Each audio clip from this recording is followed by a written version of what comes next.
226 days until Electric Forest.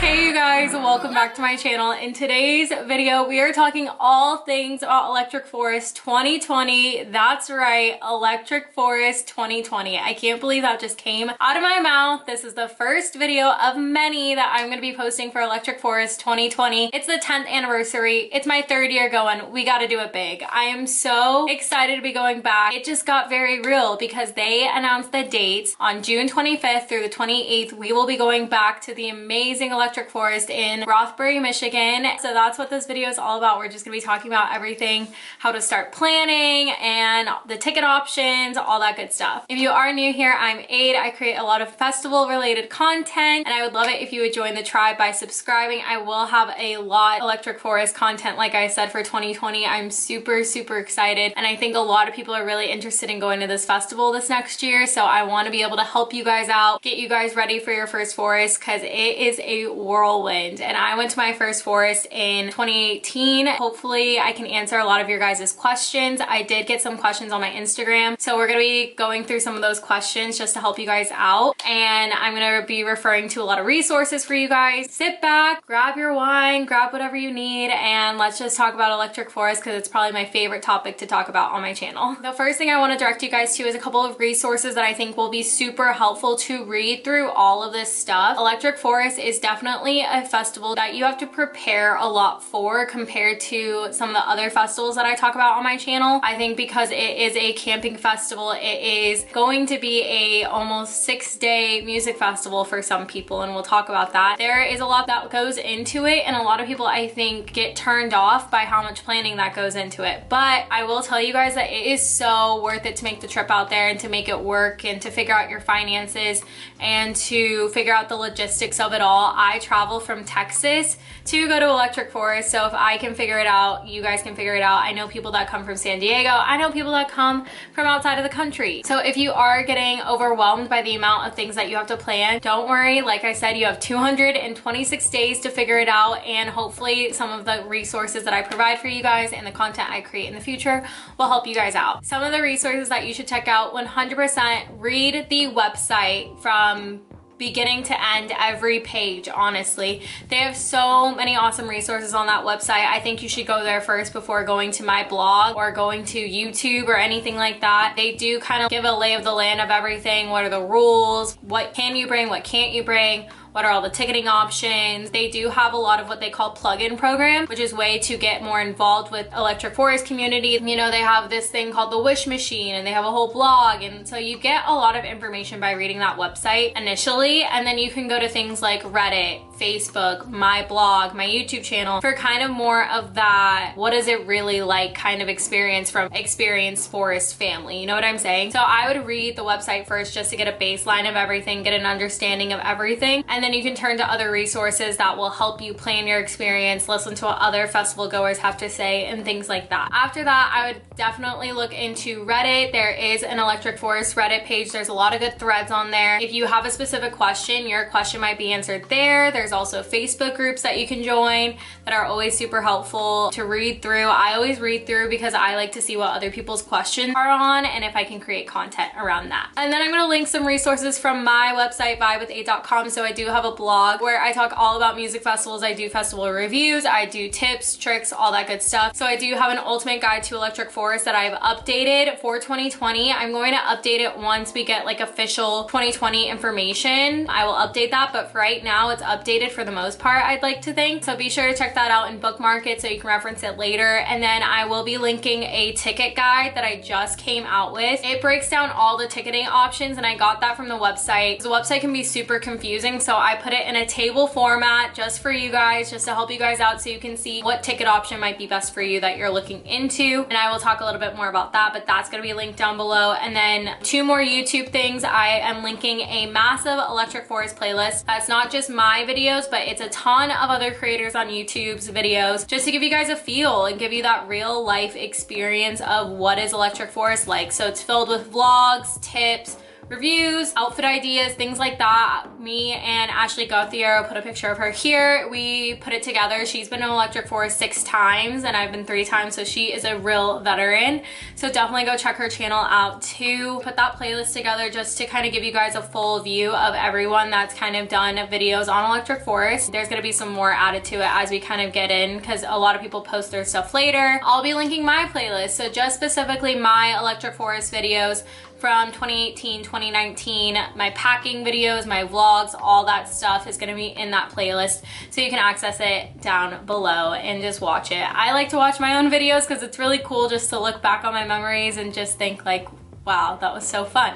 So I definitely recommend checking my videos out, and hopefully it'll help you guys kind of envision yourself in the forest. For some important dates to just kind of know, I guess, what's on everyone's mind is when is the lineup coming out and when are tickets coming out. So last year they announced the dates on November 29th. And so they announced that earlier, which I hope that doesn't mean that they're announcing like tickets or lineup early, because that would be a little rough. I know all of us who have gone to Forest, we kind of plan to buy our tickets in December and we plan our finances around that. So fingers crossed nothing changes about that. And with like the holidays and everything coming up, let's hope not. So they did announce the lineup coming out on December 4th. So maybe the lineup will come out around the same time.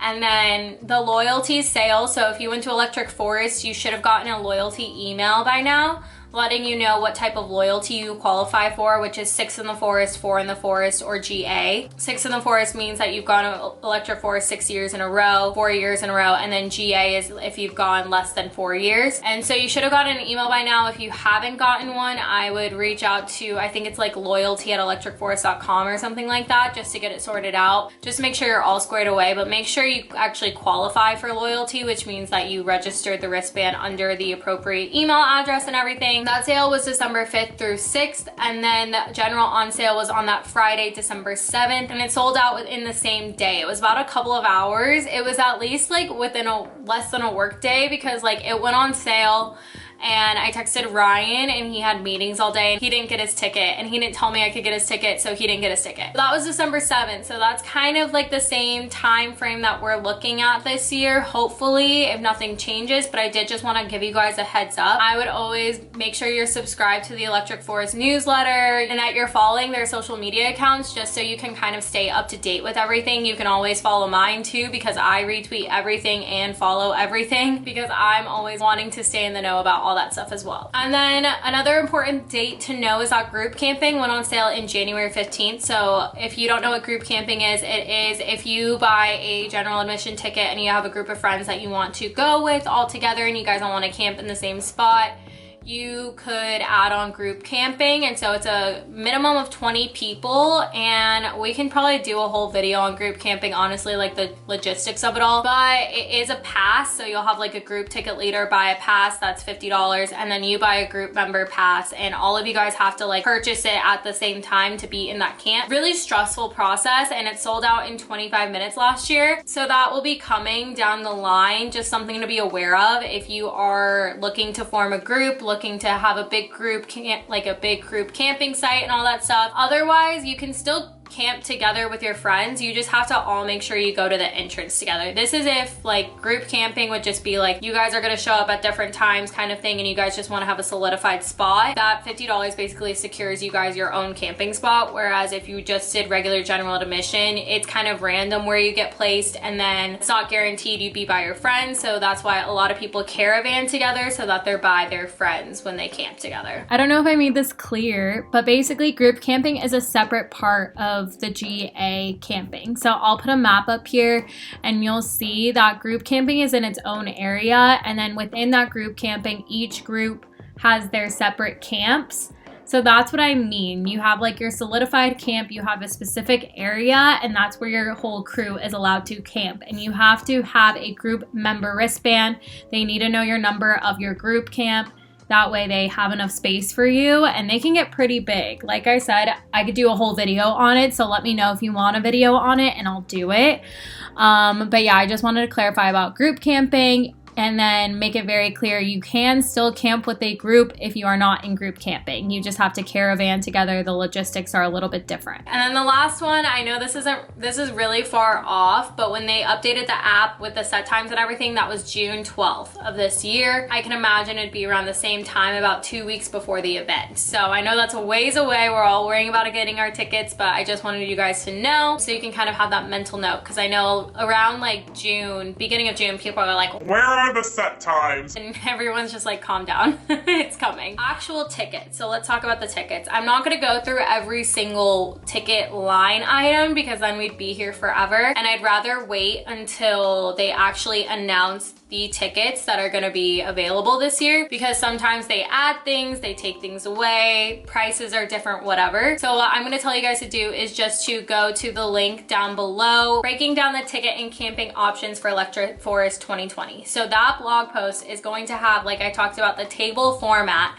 and it goes through, okay, this is the name of the ticket, this is like basically what it gets you, like this is the camping you'll be in, this is the access you have to the festival, and these are the amenities that come with that ticket. One ticket is your camping and your access to the festival. You don't need to buy 2 tickets. You don't need to mix and match things. Like if I buy a GA ticket, I get to camp in GA and I get GA access to the festival. If I buy Good Life, VIP, Village Camping, I get to camp in Good Life and I get Good Life access to the festival, which is like VIP access. You just need one pass. If you're wanting to say do group camping, RV camping, you want to do early arrival, then that is an add-on pass. So I hope this helps clear things up, and I did put pricing in there as well, which is the pricing from this past year. That might change, but that'll give you a good baseline of what you could be paying. It's also before fees, so you might just want to add a couple of dollars on top of that for all the ticketing fees and service fees and whatnot. Also with tickets, they do have payment plans. Definitely do the payment plans. I think they're pretty much worth it, especially if you're budgeting. I think they were like $90 a payment, like you had your deposit and then every payment after was $90, and I'll have an updated video on that once all the info comes out, because I don't want to like lead you guys astray, but I'm just giving you guys an idea now. If you don't get a ticket, I know a lot of people are stressing out about not being able to get a ticket. So if you don't get a ticket, don't worry. Like I said, Ryan didn't get a ticket. Yeah, my own boyfriend didn't get a ticket. Here's what happened. He was busy at work, just didn't get a ticket. If you aren't able to get a ticket, it's gonna be okay, because they come out in December. A lot of things can happen between December on sale and the actual festival. People get jobs, internships, they move, they can't afford it. All these things happen. You can either buy from someone from social media, that on Reddit, I think they have a buy and sell trade kind of thing. There is an official ticket exchange on Electric Forest that can get a little bit pricey because people raise their prices. I think if enough people forfeit their payment plans, meaning like they don't make payments, they decide that they don't want to go anymore and they decide to forfeit their plan, Electric Forest will have like a mini sale for whatever tickets are kind of left over from that. And so that's kind of another like last chance to get a ticket. So there are ways to get a ticket. Like my boyfriend, I had a friend who got an internship and he was like, oh, yeah, I'm not gonna be able to go. Does anyone like want this ticket? And I was like, oh my God, me, because I knew Ryan hadn't gotten his. So that worked out really well that we were able to get Ryan his ticket, figure it out and all that. And then it ended up being I got invited to go with the brand that gave us 2 tickets to Electric Forest, so that worked out that way, and we ended up selling our tickets. So we ended up putting both of our tickets on the official ticket exchange, and we put it at the value we got it at, and obviously it probably went to a good home. If you aren't able to get a ticket, I wouldn't stress out. You're gonna make it to the forest. Manifestation, a law of attraction, you will get that ticket. Trust me. One thing I haven't talked about yet, so early arrival. There was a city council meeting where they approved that Electric Forest would be able to have a Tuesday early arrival. Electric Forest hasn't made the formal announcement about it, but it would be lit. I don't think I would be able to do a Tuesday early arrival. I might still do Wednesday, or I might do Thursday next year. I really want to go to Lightning in a Bottle, and that might take up a good chunk of my PTO. We're figuring it out. If you are able to do the Tuesday early arrival, I think that'd be super awesome, because it'll help with all the wait times and ridiculous traffic lines and things like that to get into the campground. So if you're able to do it, by all means, I would do it. I do hope that if this does go through and they do announce that they will be having Tuesday early arrival, that they have some type of like pre-party activities, things like that, because there's no like Wednesday pre-party or really many activities. There's like some stuff going on at the Brainery on that Wednesday, but there's really not much going on. So I hope by having this Tuesday early arrival, they would add some pretty cool activities for people just to kind of make it more, I don't know, exciting and get the hype going and everything. So I guess we'll see on that. And so since they did announce the dates, one thing that you can start looking into is flights. So a lot of people, if you are flying instead of driving, like I do, I start looking at flights. I don't think I booked my flights until like January, no, maybe February or March, honestly. We had other festivals that we were planning this past year. And so we flew into Grand Rapids, and then on the way back, we took the shuttle, the Electric Forest shuttle to Chicago, and then flew out of Chicago to Austin. That was just what made the most sense for our budget and like logistics and things like that. So the main places that you could fly into would be like Grand Rapids, Detroit, Chicago, and those have like the Electric Forest shuttles will take you there to the festival, and you can do like a round trip ticket. Or if you are able to rent a car, you could do that. There's also Muskegon, which is a smaller airport, but if you're able to fly into Muskegon, that could work really well too. If you fly into Grand Rapids, it's about an hour drive. Detroit, I think it's like 3 hours, I want to say, and Chicago is like 3 or 4 hours, I'd want to say. When it comes to flying in, the good times that you want to kind of look for are either morning times, or if you're gonna do early arrival and you want to come the night before, you could look at the flights on the day before, something like that. And then coming home, what I will say is that if you have to book it to the airport, I would book as late a flight as possible. Not super late. I would say like that late afternoon, evening time is a good time to schedule your flight for, because who knows how long it'll take you to get out of the campgrounds. I had a couple of friends stressed out rushing to the airport because it took them that long to get out of the campgrounds. It took them like 3 or 4 hours. So I would just book a later flight unless you plan to wake up super early that Monday morning and get out of there if you're able to, if you're still alive to. Otherwise, I would book a later flight, but that's just me. So you could either do the shuttle, rent a car, whatever works for you. I have rented a car the past 2 years, and that worked out super well. I just like having like enough space, I guess, to hold all my stuff with a car. It definitely helps when you have all your camping gear and all that stuff, which brings me to how to pack for camping if you're flying. So when it comes to that, I do have 2 packing videos just to show you guys how I packed my first 2 years. My first year, it was just me and one other girl, Peyton. It was just us two, so we planned all our camping stuff and figured it out. So that has some really helpful info for you guys. This year it was just Ryan and I, but we also had a group that we were meeting up with, so we did get to split a lot more of the camping stuff and have a nice setup and everything like that. So definitely go check those 2 videos out, as well as the day 0 vlogs from 2018 and 2019. It kind of gives you an idea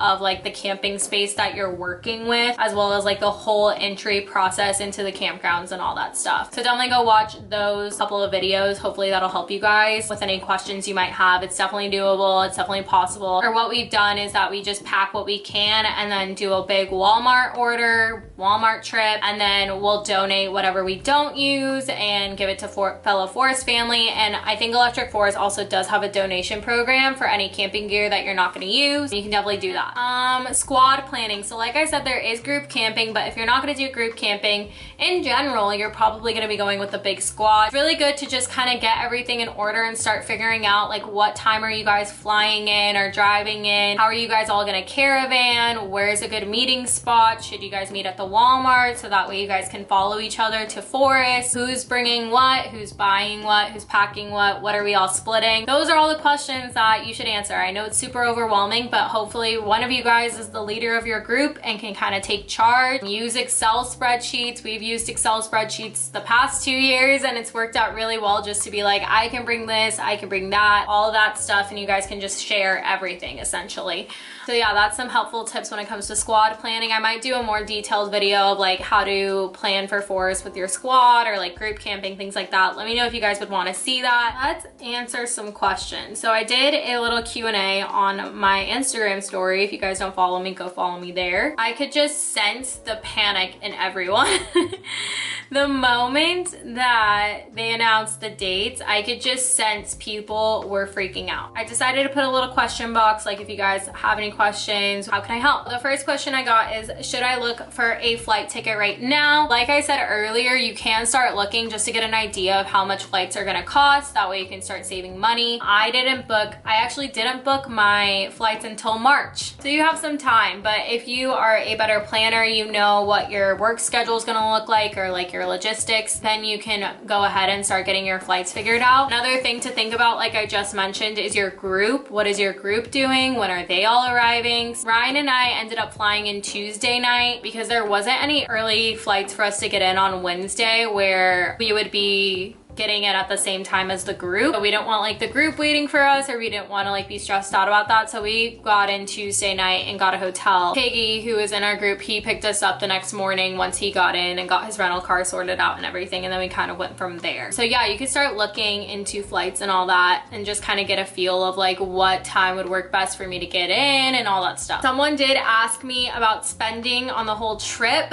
I am going to take a screenshot of this and put it up next to this here. For Electric Forest 2018, the ticket was about $365, flights was $438, rental car, camping, and food I all put together like $374, outfits was about $85, and that was a grand total of about $1,200. And then for Electric Forest 2019, like I said, I did get very fortunate and got free tickets from Glow Effects. Super grateful for that. And then flights was around $373, rental car was $100, Walmart/camping was $100. You can see that that was a little bit lower just because of we were splitting with a lot more people this year than I was in 2018. Outfits was about $50, and someone asked me how my outfits are so cheap, and I am super lucky that I do get a lot of clothes sent to me for free. It's not necessarily for free because I always have to get the content in them and everything and promote it and stuff like that. So it's not necessarily free, but super lucky about that. Food and drink at Forest, I estimated at $150, but who knows? But like, I would much rather like have a good ass decent meal at Electric Forest than like camping food, to be honest, because we don't have a stove. We don't travel with a stove. So I am all for getting like the pizza, the island noodles, like all the yummy food that Electric Forest has. So I would definitely recommend saving up for that, just because the food is like some of the best food I've ever had at a music festival. And then the hotel the night before was $50 because Ryan and I split it. The one-way shuttle was $50 from Electric Forest to Chicago. So my total this year was $873. It could be more, honestly. I could have forgotten about some things, but under $1,000 for Electric Forest is pretty dang good. So that worked out really well. Another thing I didn't mention was that I didn't include the early arrival pass, but that's $50 and you can split that with your car. The first year Peyton and I just split it, so that was $25 for me, $25 for her. This year it was between the three of us, and so that would have been however much between three. Someone asked, can you explain camping? First timer next year. Camping is super fun. I did put like I talked about in my day zero vlogging, kind of get a feel of what camping is like. Basically just setting up your home and you're getting to know your neighbors. You're just gonna be hanging out, getting into some shenanigans with everyone, going to the RV parties, going to the Brainery, meeting a lot of people. I love camping. It's a lot. I mean, it's not all that glamorous. There's random thunderstorms. It's super hot, but like, it's so fun, honestly. It's all part of the experience, so don't stress out too much about it. Good morning. I'm dying. Got 4 hours of sleep, and then our tent got so freaking hot. Oh my god, it's so hot. My scalp got burned from the braid, so that's sick. It's fine, we're doing fine. I camped at Coachella for the first time as my camping festival, and you know, you just gotta get through it, honestly. I would recommend getting your hair braided. They do have showers, so if you would like to be clean all 4 days, you can do showers. I think they're $7 a shower. So that's a good way to like maintain your hygiene if you're really worried about that, but it's all part of the experience, you know? Someone asked, can you go to Electric Forest without camping? And you can go to Electric Forest without camping. My friend Abner, this year, him and his boyfriend stayed at a hotel nearby and they just drove. So you definitely can do that. If camping's not for you, don't worry about it. They do have parking. I just know that you can't like leave your car overnight or anything. So just make sure that you are good enough to drive back and all that, because you do get in trouble if you do leave your car overnight because you didn't sign up to camp. So you have to leave.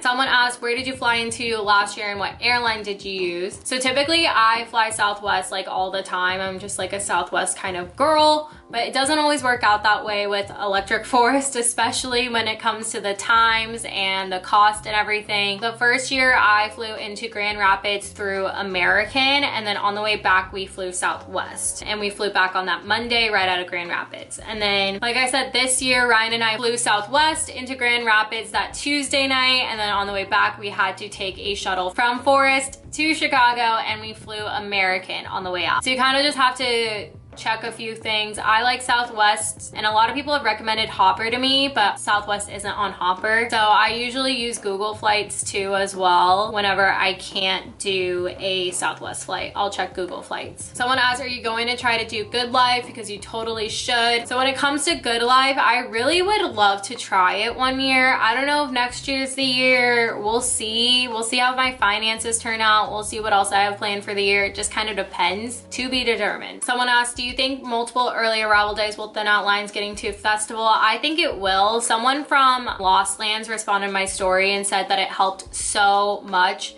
having that extra Tuesday early arrival day. So hopefully it'll work out well for Forest. So someone asked, how many tickets can you purchase with just a GA loyalty code? And for some reason I thought it was just one. So I might look into that a little bit more. We'll see. I thought it was just one, but someone commented and said that they got 2 last year. So I guess we'll see with that. Comment that down below if you've gotten multiple with your loyalty code, because I'm intrigued by that, because I feel like I'm gonna have to get Ryan's again or something. Someone asked, what is your favorite part about Electric Forest? I did have a video last year called The Truth about Electric Forest. I would go check that out. It has everything that I love about the forest. It's just a really magical place. You learn so much about yourself. You get to meet so many other people. It's a festival that really just gets you to think about other things, you know? Like think about the world, care about your place in society, the role that you have and whatnot, that no other festival really does. And if you're not trying to think that deep, that's okay. It's still a party at the end of the day. Like all the sets, the RVs, everything's just a good time, honestly. So it's definitely my favorite festival by far. The art installations, the visuals, everything is just always pretty freaking amazing. Someone asked me if it was hard to get tickets as first timers, and I don't think so. Like the general on sale didn't sell out in like 10 minutes like some other festivals do. So you definitely do have a really good chance at getting a ticket. I wouldn't be too stressed out about it. And if you don't get a ticket, like I said earlier in the video, there are other options that you guys can do. Someone asked if I knew much about Maple Woods camping, and I did get some info, some insider knowledge from someone, so I will be answering that, so coming soon on that. Someone asked how to avoid the horrible line to get in through security and set up camp. So hopefully this year we don't have any issues because of early arrival. If there are cars lined up as you are trying to make an exit off the freeway, then I would go, that's the south entrance, I would go to the north entrance and try that one. We did that one and we got through everything in like an hour, so it wasn't bad at all. It worked out really well for us. I would just try and get there early. I mean, we got there at 4:30 and it wasn't that bad, and we were done setting up camp by 7. I would either go early if you are really that worried about it, otherwise try the north entrance. You just never know, but I'm hoping with this early arrival day being added, that'll help alleviate some of that. Someone asked, could you arrive on a Friday? The way my work schedule is set up, getting time off is tricky. And I said yes, but you still have to pay for the full weekend. You can't just buy like a Friday to Sunday. You can't buy a 1 day, anything like that. It has to be the 4-day pass. So you have to be okay with missing out on Thursday and still paying for that, you know what I mean? Best, most helpful tips for first timers. I have a video coming out soon. Bear with me, it's coming, my first timer peeps. I got you. Someone asked if the payment plan is worth it. Yes, especially if you're a budgeting king or queen. Someone said, I'm from Texas, what would be more convenient, driving or flying? So the whole thing with like driving to Electric Forest, depending on where you're from, it could be worth it, but it also like could cost more money, could cost more time for you. If you have that time off to make that road trip, more power to you. I don't. So flying just makes more sense to me. You can obviously bring a lot more in your car, like camping supply wise, but yeah, it kind of just is up to you whether you want to be in a car for that long and make that drive. If you have the time available to you, more power to you. Thoughts on totems and suggestions on how to make them easy to carry. I love having my totem. I had my totem at Electric Forest this year. I think it's super easy way for people to find you, hang out with you, vibe with you. It's a good conversation starter. If you're wanting something super lightweight, I would just go with like something attached to a PVC pole or like a flag on a PVC pole. If you look at Emma Capotis's like collapsible flag pole tutorial, that's super helpful to get a flag just on easy onto a collapsible pole. She gave me one, and so that's super easy to have. I don't know if this video is still on my channel, but I have a totem video that needs to not exist. It's like one of my least favorite videos I've ever made. I think I deleted it, hopefully. But I want to do an updated video for 2020, so that's going to be coming soon too. So that is it for all the Electric Forest questions. If you have any more questions, comment them down below. I hope you guys found this video helpful. I hope it got you in the forest mood because baby, we're going home and I'm so excited. If you did like this video, please do give it a thumbs up. Hit that subscribe button to join the Vibe Tribe. I love you guys so much. And I will see you in the next one. Bye. Oh shit. Bye. Happy forest.